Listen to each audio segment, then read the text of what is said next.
Un grand pays, un beau pays. Des champs fertiles, une terre riche, une grande ville. La ville de l'intelligence, de la raison, de la lumière, à qui le monde entier rêve.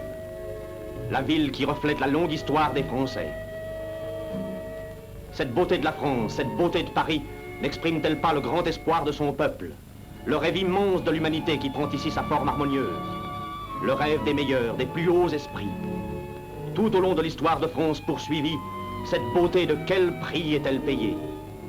De quel prix de travail, de lutte, de souffrance, de gloire et d'héroïsme? C'est ici qu'elle a dans le peuple sa source, dans ce peuple géant, ce peuple qui, toujours dépouillé des fruits de son labeur, étonne l'univers du cœur de ses usines. Ce peuple créateur, ce peuple habile, gardien de toute qualité, héritier des traditions anciennes du travail, et qui, tant de fois, ici, par ce faubourg Saint-Antoine, la voix sacrée des révolutionnaires, a écrit les pages décisives non seulement de son histoire, mais de l'histoire de tous les hommes. Ce faubourg accède à la Bastille, symbole de toutes les victoires populaires. La Bastille qui n'est plus une prison, mais une statue ailée de la liberté. Ce n'est pas une histoire ancienne, c'est une histoire vivante, une histoire d'aujourd'hui, votre histoire, notre histoire. Nous produirons toujours plus pour la renaissance de la France. Des hommes ont écrit ces mots sur les bannières qu'ils promènent, ces mots extraordinaires, ce serment émouvant et singulier. Oui, c'est l'aboutissement d'une longue histoire devant nos yeux. Songez à tout ce qu'il a fallu pour qu'un peuple en arrive à ce degré de conscience, de maturité politique, de maîtrise de soi, de décision positive, de volonté conductrice.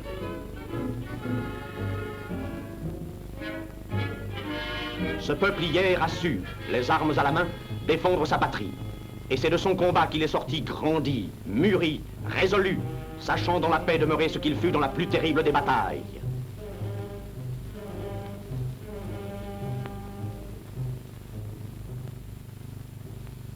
Sachant ce qu'il veut. Femme, femme de France. Et jeune, jeune de France, les yeux ouverts sur l'avenir. Oui, vous savez ce que vous voulez, homme de France, homme de toute la France, homme d'hier, homme d'aujourd'hui.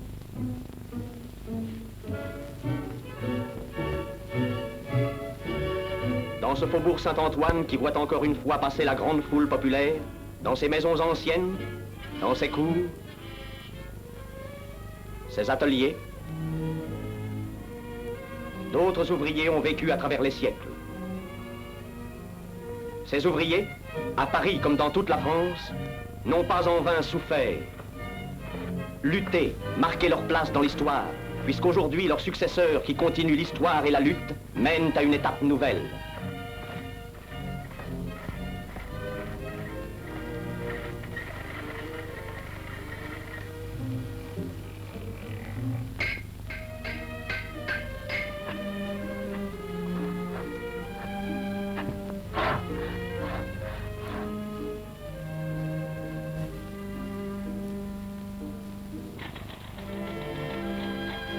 Hommes et femmes de France proclament, nous produirons toujours plus pour la renaissance de la France. Et ils travaillent. Ils accomplissent les gestes séculaires du travail.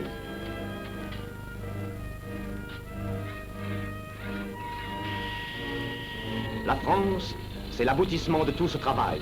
Du travail des paysans, des artisans, des ouvriers, du grand travail collectif de toute notre histoire.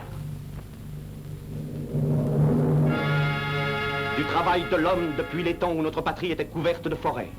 D'abord, il fallut défricher ces bois, abattre ces arbres, créer les terrains de culture, les premières villes, les premiers monuments. Nos ancêtres ont bâti ces arènes, ces théâtres de pierre,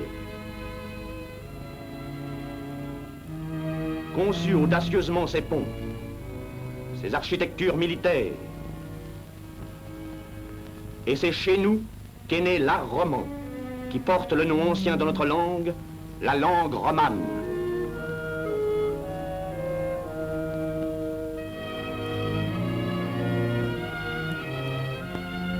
Et c'est en France aussi que l'art gothique est né.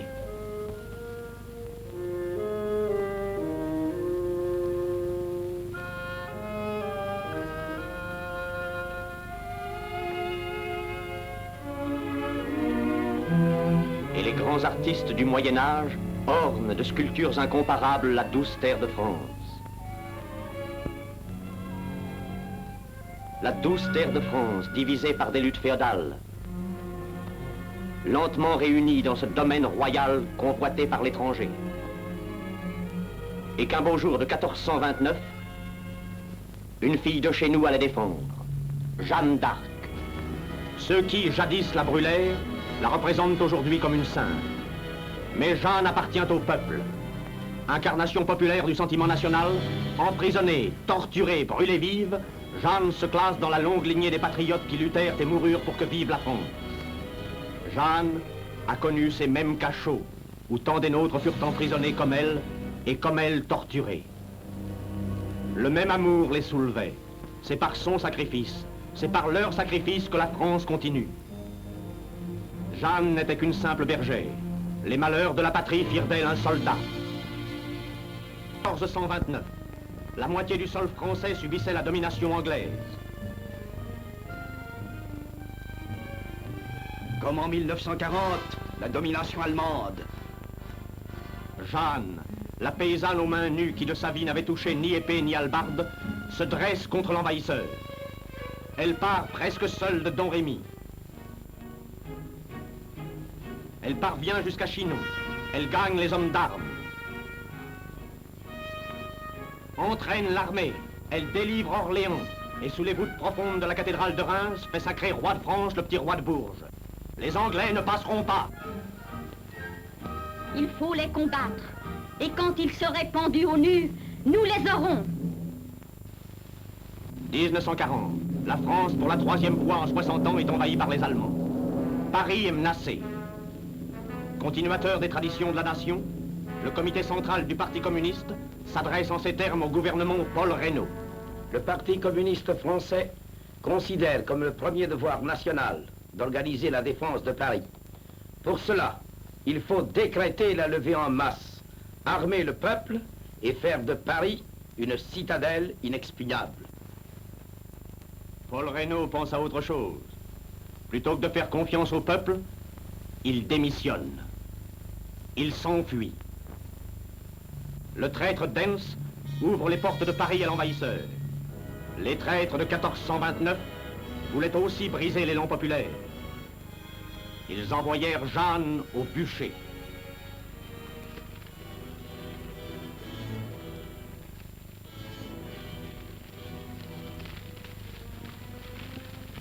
Jeanne mourut victime des moines, des seigneurs, des riches et des prélats,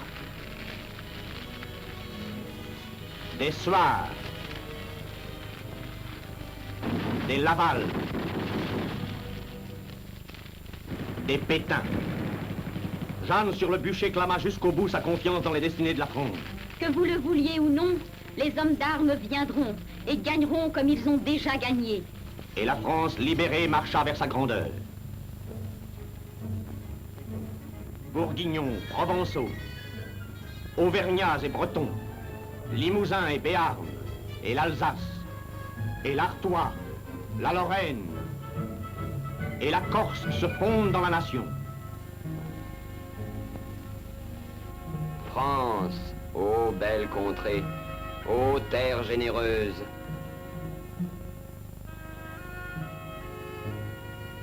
Terre dont la richesse révèle la force et la grandeur du peuple.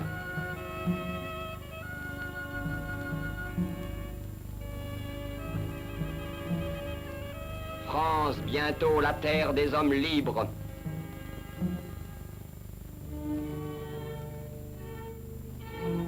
France, mère des arts, des armes et des lois.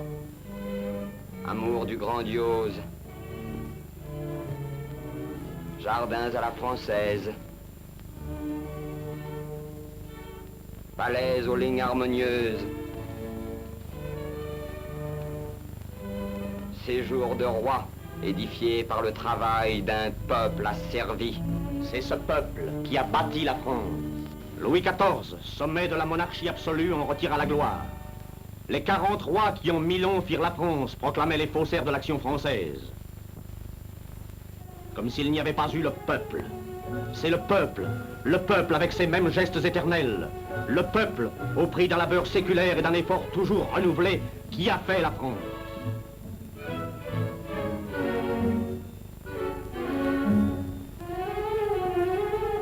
C'est du peuple que sortirent encore les hommes qui firent la grandeur du XVIIe siècle qu'on appela le siècle de Louis XIV. Jean Bart, le marin, Vauban qui fortifia les frontières, Mansart, l'architecte, le nôtre, La Fontaine, Molière et tous les artisans de la gloire française. Tandis que la royauté s'isole dans le luxe et le faste stérile de la cour, c'est encore du peuple que sortent les hommes qui, dans leurs écrits, leurs dessins, ont osé montrer les horreurs de la guerre et les misères du temps.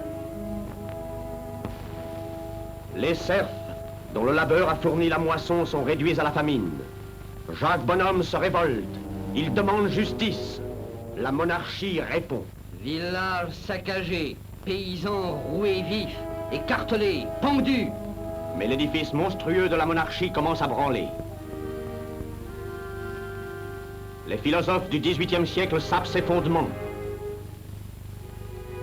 Diderot, Voltaire, Jean-Jacques Rousseau, d'Alembert continuent Descartes, qui au siècle précédent avait proclamé la puissance de la raison qui fait l'homme maître de sa destinée. Les encyclopédistes, à la suite de Diderot, s'attaquent à l'ancien régime. Ils élaborent les principes d'une société nouvelle. Ils étudient les métiers. Ils exaltent le travail des hommes. Ils sont les précurseurs de cette philosophie matérialiste qui va guider l'humanité dans sa libération. Le faste et l'égoïsme des classes privilégiées pèsent lourdement sur le peuple opprimé. Le peuple prend conscience de ses droits. Il impose la convocation des États généraux. Partout dans le pays, les villes, les villages et jusqu'aux plus petits hameaux dressent leurs cahiers de doléances. Le peuple revendique. Abolition de la corvée et des dîmes. Abolition de l'impôt sur le sel, du pain pour les provinces affamées. Suppression des privilèges et des droits seigneuriaux. Contrôle du peuple sur les finances publiques. Réforme de la justice. Droit de vote à tous les citoyens. Aujourd'hui, comme en 1789, le peuple dit très haut ses revendications. Châtiment des traîtres. Défense de la République. Défense de l'école laïque. Défense des salaires. Nous voulons une armée nationale et démocratique. À bas les profiteurs du marché noir. À bas les trustes sans patrie. Épuration. Sur ces mêmes pavés, le sang ouvrier coula au seuil de la Grande Révolution. Le 28 avril 1789, les ouvriers du faubourg Saint-Antoine se dressent, secouent leur misère, affirment qu'il vaut mieux mourir en combattant que de vivre en esclavage.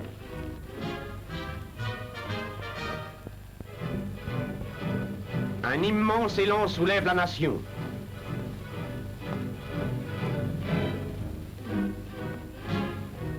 Le 2 mai 1789, s'ouvrait à Versailles l'Assemblée des États généraux.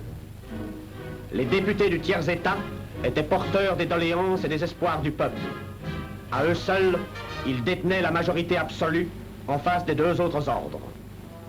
Mais le roi voulait maintenir le vote par ordre afin de mettre en échec la volonté du peuple. Le tiers-État allait-il risquer de voir sa volonté, la volonté nationale, étouffée par l'alliance des deux ordres privilégiés, du clergé et de la noblesse?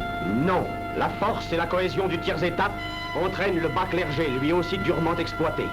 Et emportés par le mouvement, des nobles libéraux rallient à leur tour le tiers-État.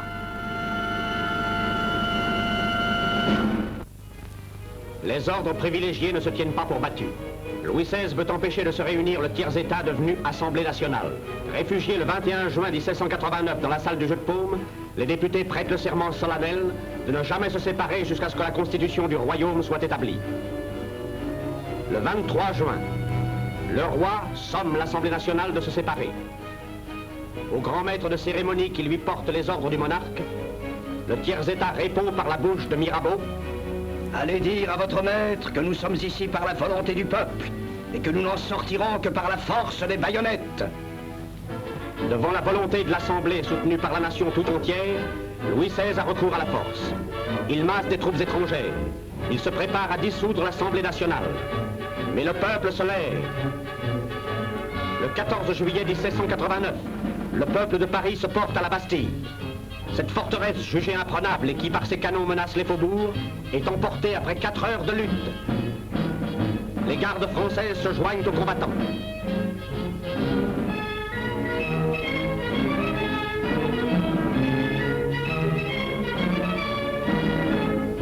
La prise de la Bastille ébranle l'édifice féodal. La royauté capitule. Elle reconnaît l'Assemblée nationale. Joyeusement, le peuple s'attaque aux puissantes murailles. Pierre à pierre, il démolit ce symbole du despotisme.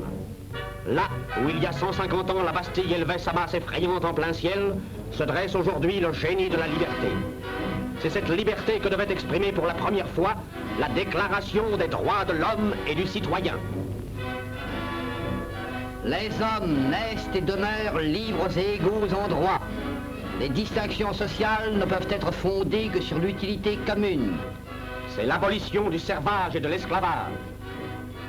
La révolution de 1789 fit du nègre de la Martinique l'égal de l'artisan de Paris et du paysan bourguignon. Aujourd'hui, les hommes de couleur siègent à l'Assemblée nationale. Liberté de la presse.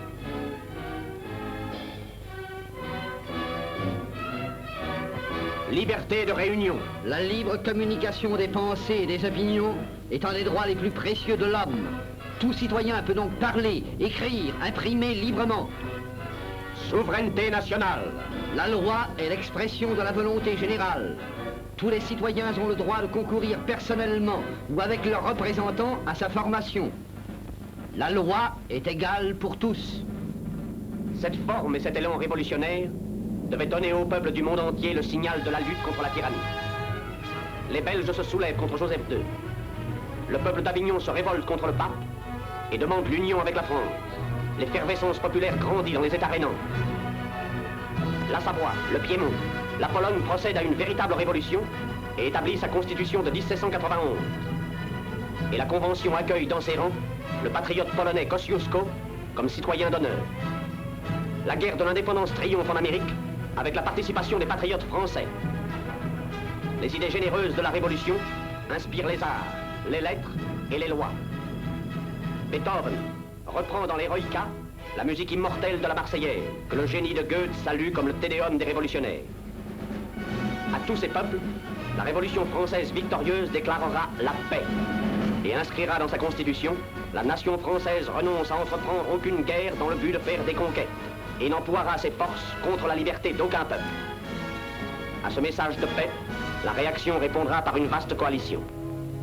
Les nobles et les princes ne veulent pas renoncer à leurs privilèges, ils émigrent. Et d'accord avec Louis XVI, ils font appel aux ennemis de la France. Les monarques étrangers viennent en aide aux émigrés de Coblence, car ils sentent eux aussi leur trône s'ébranler au grand souffle de 89. Pour rétablir le despotisme, Louis XVI et les émigrés osent tourner contre la France les baïonnettes de l'étranger. Désormais, pour le peuple français, la défense nationale se confond avec la défense de la Révolution. Le 10 août 1792, le peuple abat la royauté. Mais la patrie est en danger. La République décrète la levée en masse. Les soldats de l'an 2 répondent à l'appel de la nation.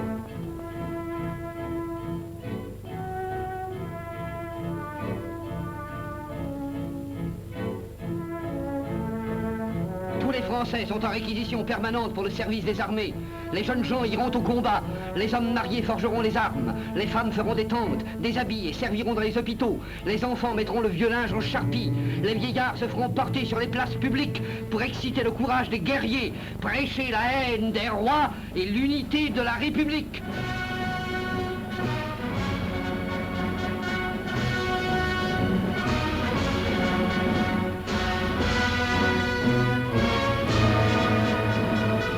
Juillet 1940. Alors que les hommes de Vichy livrent la France à l'envahisseur, le Parti communiste fait entendre sa voix. De la région parisienne, Maurice Thorez et Jacques Duclos parlent aux Français. La France, au passé si glorieux, ne s'agenouillera pas devant une équipe de valets prêts à toutes les besognes. C'est dans le peuple que résident les grands espoirs de libération nationale et sociale. C'est autour de la classe ouvrière, ardente et généreuse, que peut se constituer le front de la liberté, de l'indépendance et de la renaissance de la France. En 1940, comme à Valmy, la liberté et l'indépendance de la nation furent sauvées par l'armée populaire. L'armée des va-nu-pieds et des sapetiers dont se moquaient les gens de Coblence mit en déroute les troupes redoutables de Sa Majesté le roi de Prusse. Au matin de Valmy, c'est avec le cri encore nouveau de « Vive la nation » que le général Kellermann entraîna ses soldats. Au soir de Valmy, Goethe écrira « De ce jour, de ce lieu, date une ère nouvelle dans l'histoire du monde ». Les grands révolutionnaires, Robespierre, Saint-Just, Marat, soutenus par le peuple, luttent pour édifier une république fraternelle aux humbles, inexorable à ses ennemis. Mais une classe de nouveaux riches se forme. Les profiteurs se rient de la misère de ceux qui se battent. Ils accaparent les denrées de première nécessité. Ils spéculent sur l'assignat, sur la vente des biens nationaux confisqués aux émigrés et aux ennemis de la Révolution. Au privilège de la naissance succède le privilège de l'argent. Ces hommes, les reconnais-tu, peuple de France? Voilà où se cachent aujourd'hui ceux qui s'enrichissent de la sueur du peuple, ceux qui sabotent la renaissance de notre pays. Voilà les repères de ces ventres dorés quand l'an 2 Robespierre opposait au ventre creux des sans-culottes.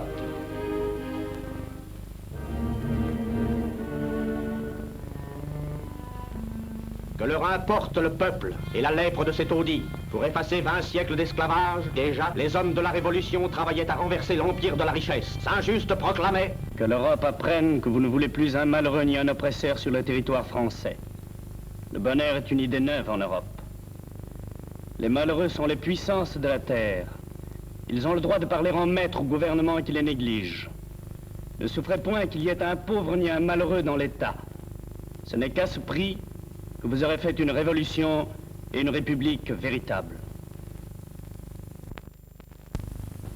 Et Robespierre disait aussi « Peuple, souviens-toi qu'il existe dans ton sein une ligue de fripons qui lutte contre la vertu publique, qui a plus d'influence que toi-même sur tes propres affaires, qui te redoute et te flatte en masse, mais te proscrit en détail dans la personne de tous les bons citoyens. Sache que tout homme qui s'élèvera pour défendre la cause et la morale publique sera accablé d'avanie et proscrit par les fripons. Sache que n'osant t'attaquer toi-même en masse, on te proscrira en détail dans la personne de tous les bons citoyens. Les défenseurs de la liberté ne seront que des proscrits tant que la horde des fripons dominera. Nous voulons substituer dans notre pays la morale à l'égoïsme, la grandeur de l'homme à la petitesse des grands, un peuple magnanime, puissant, heureux, à un peuple frivole et misérable. Les ennemis du dedans ne sont-ils pas les alliés des ennemis du dehors?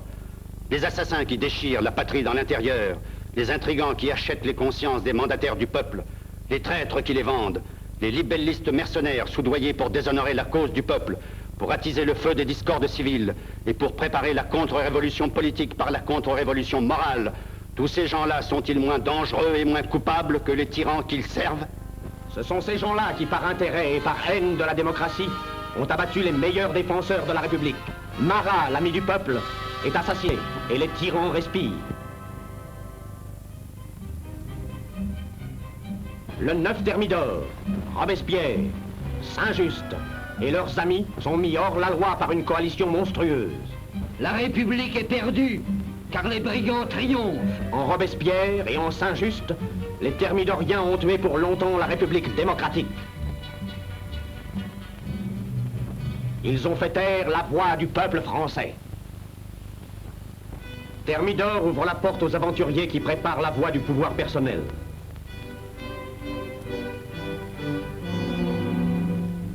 Bonaparte, porté au pouvoir par la veulerie et la corruption des gouvernants, par l'égoïsme de la bourgeoisie, Bonaparte étrangle la République sous prétexte de la mieux sauvegarder. Après le coup d'État du 18 Brumaire, Bonaparte, qui se proclama soldat de la liberté et citoyen dévoué à la République, déclare lui aussi: J'ai refusé d'être l'homme d'un parti. J'ai cru devoir à mes concitoyens d'accepter le commandement. Bonaparte devait pourtant son ascension à la Révolution française et aux conceptions nouvelles qui permettaient aux plus humbles d'accéder aux places les plus élevées. Encore jeune capitaine, il avait été l'artisan de la reprise de Toulon aux Anglais. Général de la République à 24 ans, il avait mené victorieusement contre les Autrichiens la campagne d'Italie. Le 13 Vendémiaire, il avait, à l'appel de la Convention, écrasé le complot des royalistes. Mais, dévoré par son ambition personnelle et grisé par ses succès, il finira par lancer la France et son peuple dans l'aventure. 15 années de dictature. 15 années de guerres incessantes et meurtrières. De Madrid à Moscou, et des rives du Tibre à celles du Niémen, devait mener la France à la déroute de Waterloo et à la restauration des monarchies.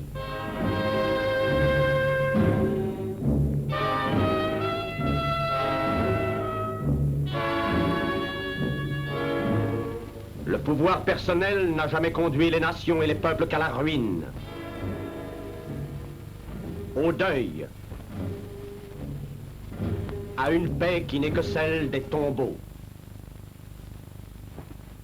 Comme on est loin en 1815 de cet enthousiasme qui accueillait naguère à son retour d'Italie le jeune général vainqueur et porteur de la paix, l'Empire s'est écroulé. Dans la France vaincue, les fourgons de l'étranger ramènent un nouveau roi. Juillet 1830.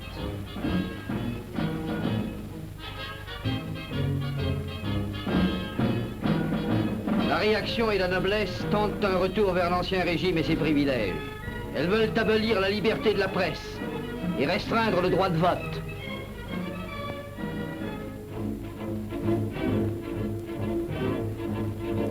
Paris se hérisse de barricades. Le sang du peuple coule pendant 3 jours pour la liberté.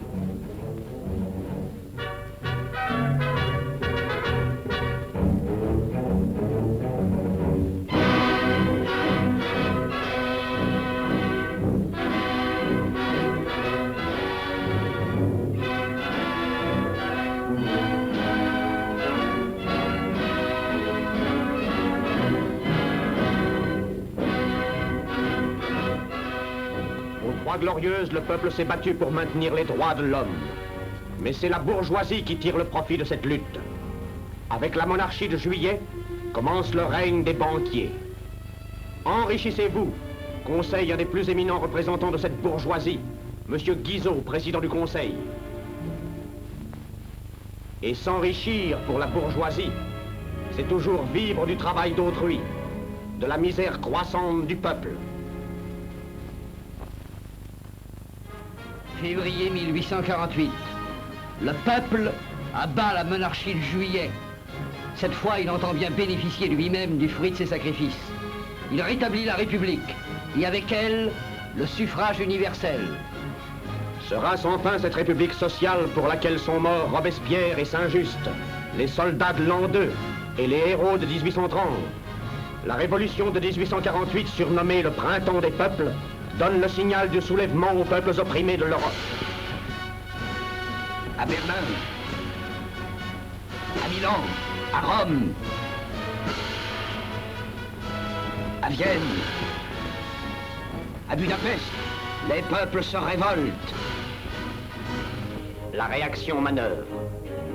Les républicains se divisent.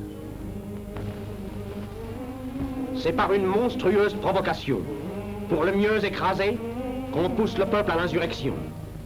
Aux journées de juin 1848, le Paris populaire se couvre à nouveau de barricades. Les glorieux faubourgs renouent leur tradition révolutionnaire. Guerre de rue acharnée. L'armée, confiée au général Cavaignac, devient dans ses mains l'instrument qui écrase le peuple. Les barricades défendues pierre à pierre sont enlevées une par une.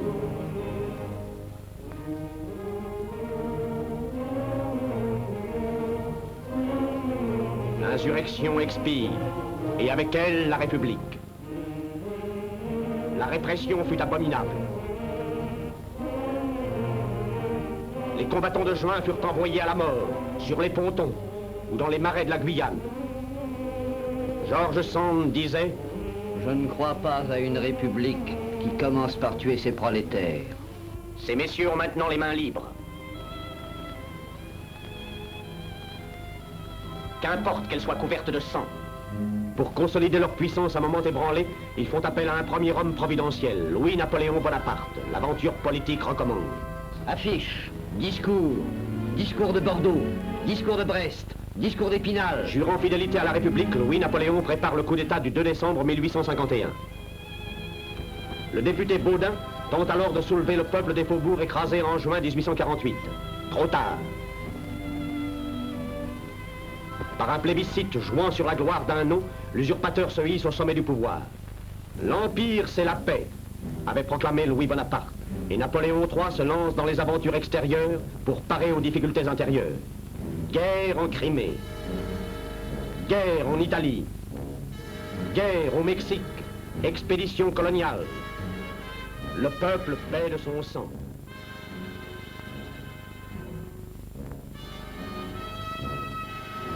Une fois encore, le pouvoir personnel va sombrer dans une catastrophe nationale.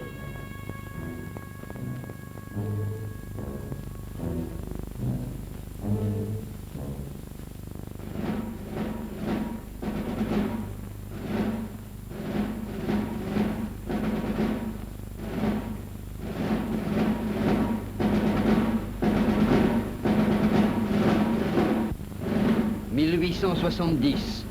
Napoléon le Petit, qui a entraîné la France dans une guerre qu'il n'a su ni préparer ni conduire, capitule à Sedan. 1940. Les hommes de Munich, qui lancèrent la France dans une guerre qu'ils n'avaient pas voulu préparer et ne voulurent pas conduire, capitulent devant Hitler.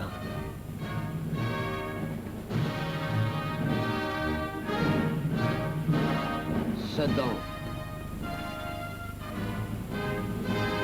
Redonde.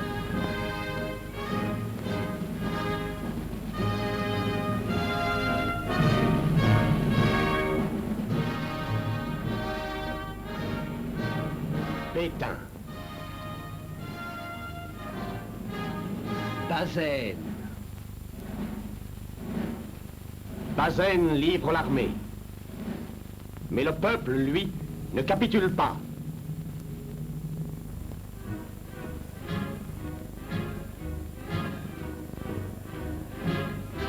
Dans les campagnes, des patriotes se lèvent. La voix du poète exalte la lutte des francs-tireurs. Que toutes les communes se lèvent, que toutes les campagnes prennent feu. Les Prussiens sont 800 000, vous êtes 40 millions d'hommes.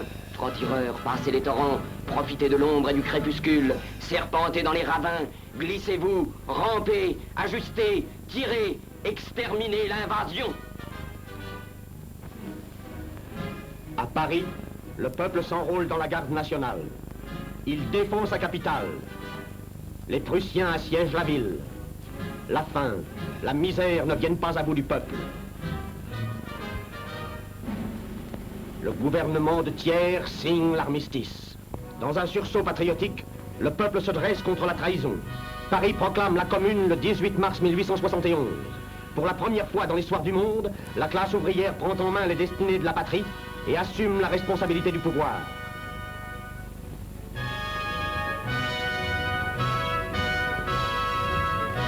La Commune décrète L'école laïque, La suppression du travail de nuit, la séparation de l'Église et de l'État, la réglementation de la journée de travail, la protection des locataires, la lutte contre les traîtres. Thiers veut écraser la Commune. Il fait appel à Bismarck pour avoir des troupes. Et les soldats de Thiers donnent l'assaut de Paris. Débordés par le nombre, les communards reculent. C'est la semaine sanglante.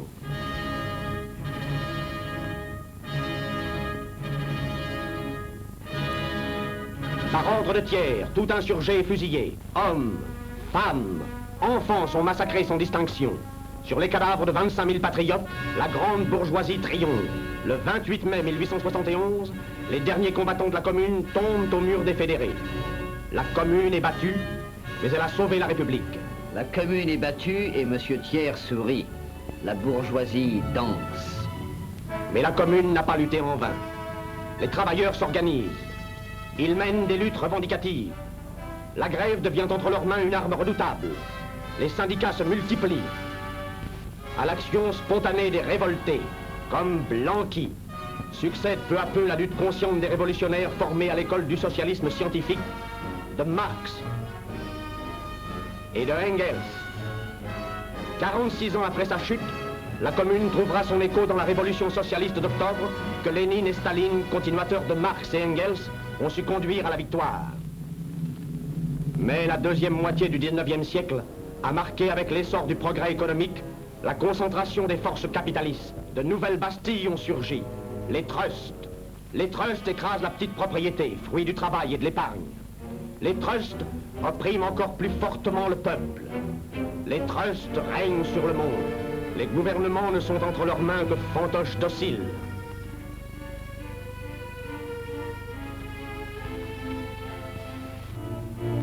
Voilà les véritables maîtres du monde. Thyssen, Devindel, Krupp, Schneider. C'est pour eux seuls que marchent les usines et tournent les machines. Les trusts enserrent dans les mailles d'un réseau toujours plus dense les hommes et leur travail. Contre les trusts, la classe ouvrière de plus en plus concentrée dans les usines va rassembler ses forces. Artisan de l'unification du mouvement ouvrier, Jules Guesde et Jaurès fondent en 1905 le Parti socialiste unifié. 1914, Jaurès, qui a dénoncé le danger de guerre engendré par la rivalité des trusts, est assassiné. La première guerre impérialiste se déchaîne dans le monde.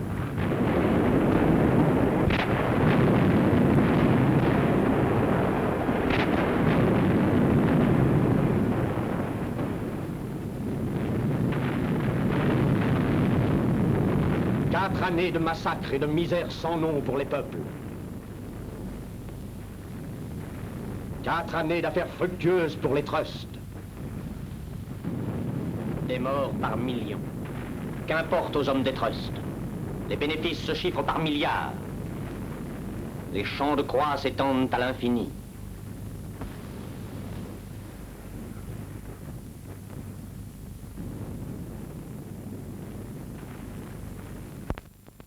La guerre est finie. Le travail reprend. Comme par le passé, tout cela profite aux puissances d'argent. Et le soleil ne brille pas pour tous.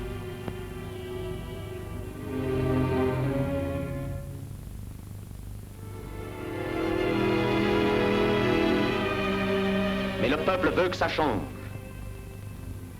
Encouragé par l'exemple de la révolution russe, le mouvement ouvrier va exprimer cette volonté dans un tournant décisif de son histoire. C'est la naissance du Parti communiste français. Décembre 1920, le congrès de Tours. À la fin de la Première Guerre mondiale de 1914, le peuple russe abolit le gouvernement ultra-réactionnaire du tsarisme qui l'opprimait depuis des siècles. L'histoire du monde allait prendre un cours nouveau. Le rapport des forces de classe s'était renversé dans un pays de 200 millions d'habitants. Le Parti socialiste français d'alors me délégua à Moscou aux fins d'enquête et pour le renseigner sur la situation exacte créée en Russie. Après plusieurs semaines de séjour, d'observation, de contact avec Lénine et les dirigeants de la Révolution triomphante, je revins à Paris très enthousiaste, acquis au nouveau régime et confiant dans la solidité de sa juste cause. C'est dans ces circonstances que fut réuni à Tours à la Noël 1920 un congrès du Parti socialiste qui devait faire date en France. Après les débats, le congrès se prononça. Il affirma sa solidarité avec l'Union soviétique. Il y avait dans le congrès une minorité dirigée par Léon Blum. Blum prophétisait l'échec du mouvement soviétique qui venait d'ébranler le monde. Très nettement, je me dressais avec Paul Vaillant-Couturier contre l'attitude de Blum. Nous obtînmes l'adhésion chaleureuse des 2 tiers du Congrès. L'histoire nous a donné raison contre Blum, et contre les anticommunistes qui quittèrent alors le Congrès en brisant l'unité du parti. Depuis 26 ans, ils persévèrent dans leur erreur. Depuis 1920, l'Union soviétique a étonné le monde par ses progrès, par ses prodigieuses réalisations sociales. Elle a porté le coup décisif à la réaction fasciste internationale qui semblait invincible. Par là, elle a sauvé le monde, elle a sauvé la France. Et le Parti communiste issu des profondeurs du peuple, forgé dans une lutte de 14 années contre la réaction, se dresse le premier pour dénoncer le danger du fascisme. Février 1934. En France, les groupements fascistes, encouragés par le triomphe hitlérien en Allemagne, s'agitent. Les hommes du désordre déclenchent l'émeute du 6 février contre la République. Ils exploitent les remous d'un scandale financier. Ils profitent de la lâcheté d'un Daladier, président du Conseil, et de la complicité des topards de l'Hôtel de Ville pour fomenter des troubles.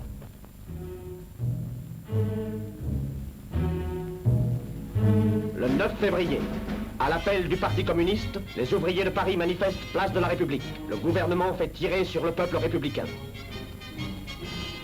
De leur sang, les travailleurs ont préparé le succès de la grève générale du 12 février.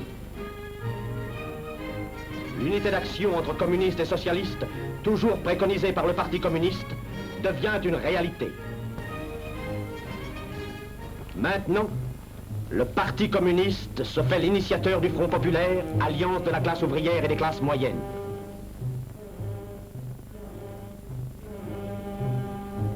« 1936. Le Front populaire triomphe aux élections de mai.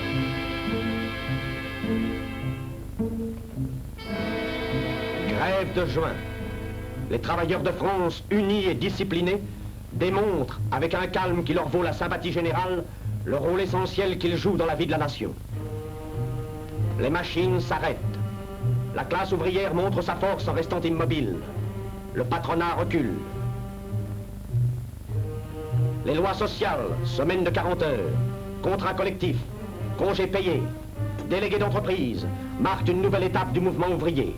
Pour consolider les résultats acquis, le Parti communiste proclame par la voix de Maurice Thorez, il faut savoir terminer une grève. C'est d'autant plus nécessaire que le danger extérieur se précise. Depuis 1933, l'Allemagne hitlérienne intensifie son réarmement. Les dictateurs fascistes ne peuvent maintenir leur pouvoir personnel qu'en préparant la guerre. Hitler et son associé Mussolini ont besoin d'un complice. C'est en Espagne, par le coup d'État de Franco, que débute le premier acte de la Seconde Guerre mondiale.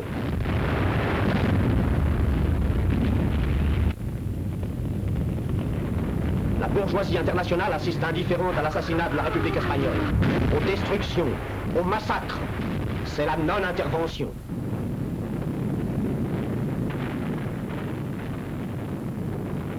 Le Parti communiste sait que se joue en Espagne la liberté du monde. La cause de la République espagnole se confond avec celle de l'humanité progressive.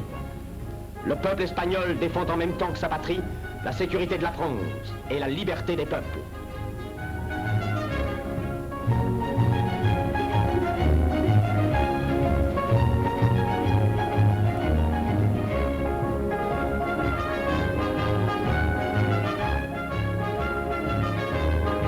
André Marty organise et mène au combat contre le fascisme les glorieuses brigades internationales, exemple légendaire de la solidarité agissante. De ces brigades sont sortis les meilleurs combattants de la libération de la France. Parmi ceux-là, Fabien, en qui renaissent les soldats de l'an 2.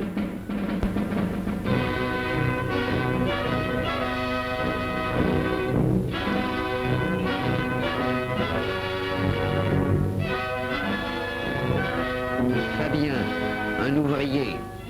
Fabien, un FTP, qui dès novembre 40 abattit à Paris le premier officier allemand. Fabien, organisateur des premiers maquis. Fabien, évadé de Romainville. Fabien, qui, au jour de l'insurrection de Paris, prit d'assaut le palais du Luxembourg. Fabien, qui devait sur le front d'Alsace trouver une mort glorieuse. Fabien, symbole de la vaillance et de l'abnégation.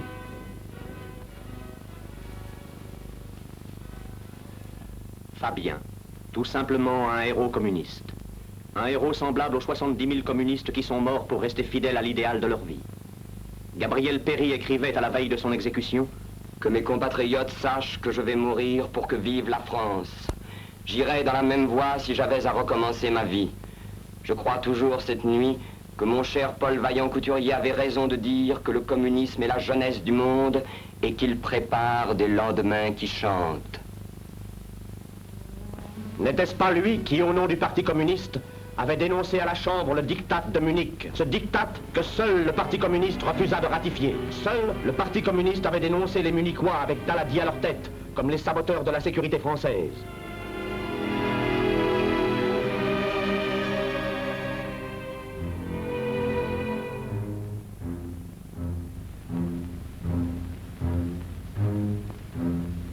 Munich, ce n'était pas la paix.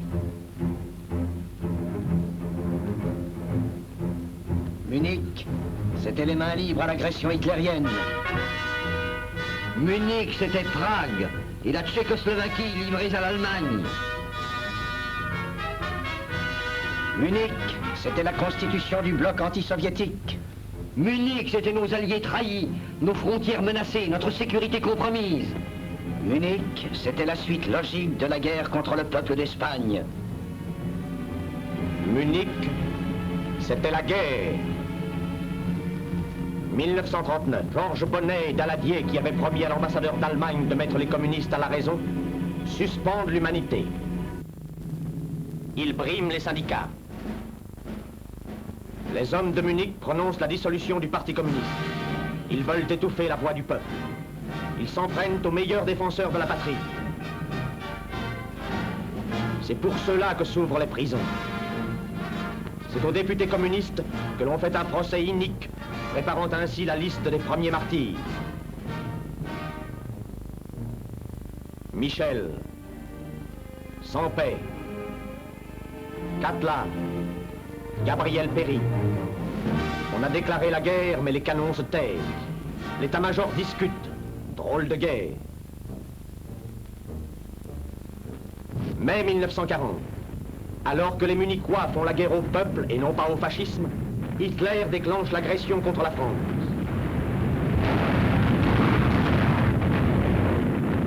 Malgré l'héroïsme de nos soldats, nos frontières cèdent. Le sol national est envahi. Suite naturelle de Munich, voici les ruines, le deuil, nos villes saccagées, la défaite. Voici les responsables. Voici Pétain. 2 millions de prisonniers livrés à l'Allemagne.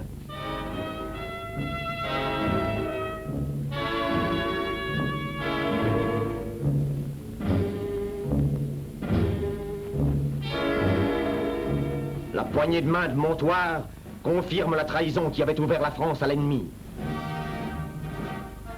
Pétain prétendait faire à la France le don de sa personne. Il se donnait à Hitler. Il parle d'un ordre nouveau.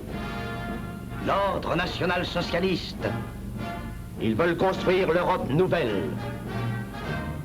L'Europe soumise à l'Allemagne fasciste. L'Europe des trusts. Les puissances d'argent y trouvent leurs bénéfices.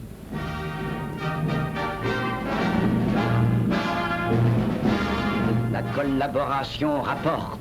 Qu'importe aux magnadéouillères de livrer à Hitler le charbon de la France. Les dividendes augmentent.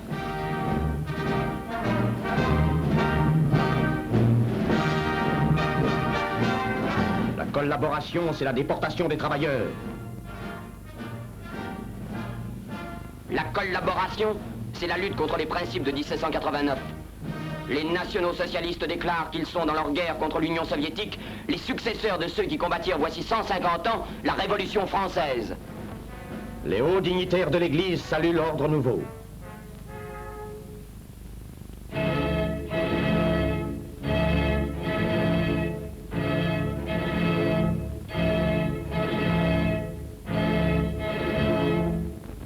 L'ordre nouveau. Ceux-là n'ont pas trahi.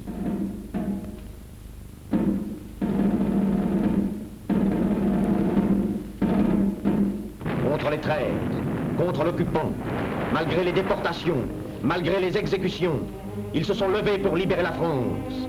Ces hommes se sont battus.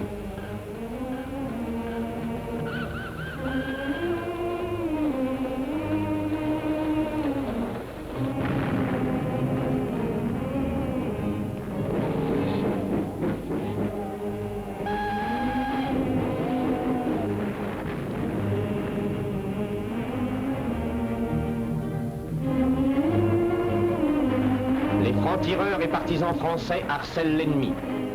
Par leur exemple, ils entraînent le peuple à la lutte contre l'envahisseur. Ils préparent l'insurrection victorieuse.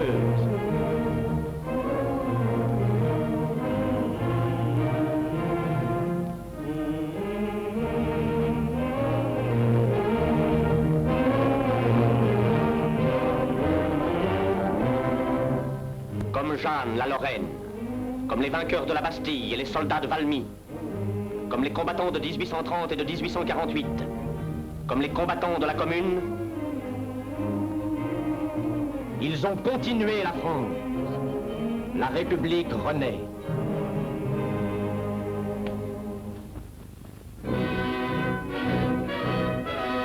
La France continue.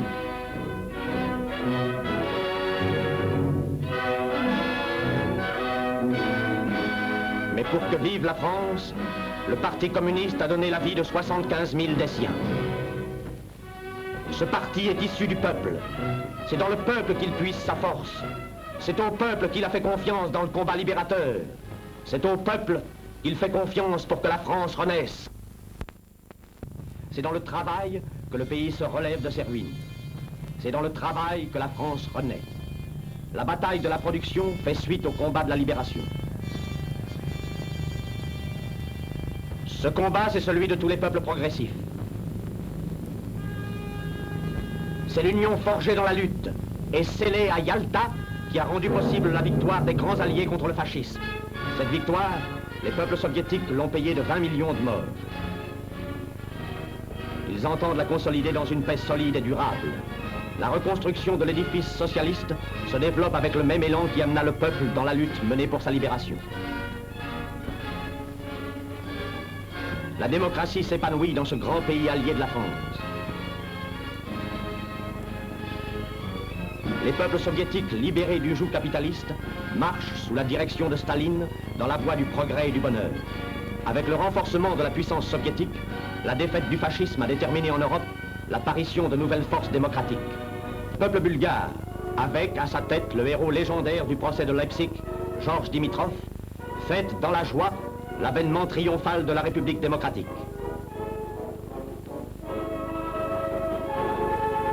La Tchécoslovaquie, dont le territoire livré à Hitler au moment de Munich a été libéré par l'armée rouge, a retrouvé son indépendance. Le décret de nationalisation des biens des traîtres consacre le retour à la nation de 80% de son industrie et annonce l'épanouissement de la démocratie.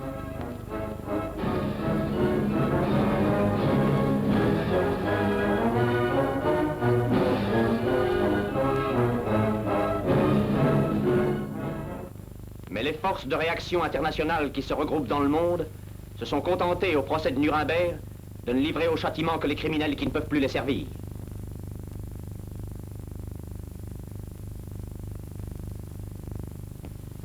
Et on libère ceux qui peuvent être encore utilisés. Von Papen, l'homme du Vatican. Fritsch et Chart, homme de la finance. Franco, le bourreau du peuple espagnol, parade avec insolence de l'autre côté des Pyrénées. Le fascisme battu militairement n'est pas encore écrasé. Les forces ténébreuses de la réaction internationale font couler le sang du peuple grec pour faire de ce pays la base de départ de nouveaux régimes de fascisme, d'oppression et de guerre. Les agents de ces mêmes forces de réaction ont intrigué jusqu'au sein de la conférence de la paix. Ils veulent diviser le monde en blocs antagonistes. Mais les forces de paix veillent. Dans cette lutte pour la sauvegarde de la paix, la France doit prendre sa place sous le signe de l'union des pays alliés. Mais les hommes des trusts sont prêts à tout pour conserver leurs privilèges. Et chez nous aussi, la réaction relève la tête. La justice est bafouée. Des traîtres comme Flandin, qui félicita Hitler au lendemain de Munich, sont acquittés. Des amiraux félons qui furent les responsables de la perte de la flotte française sont ménagés.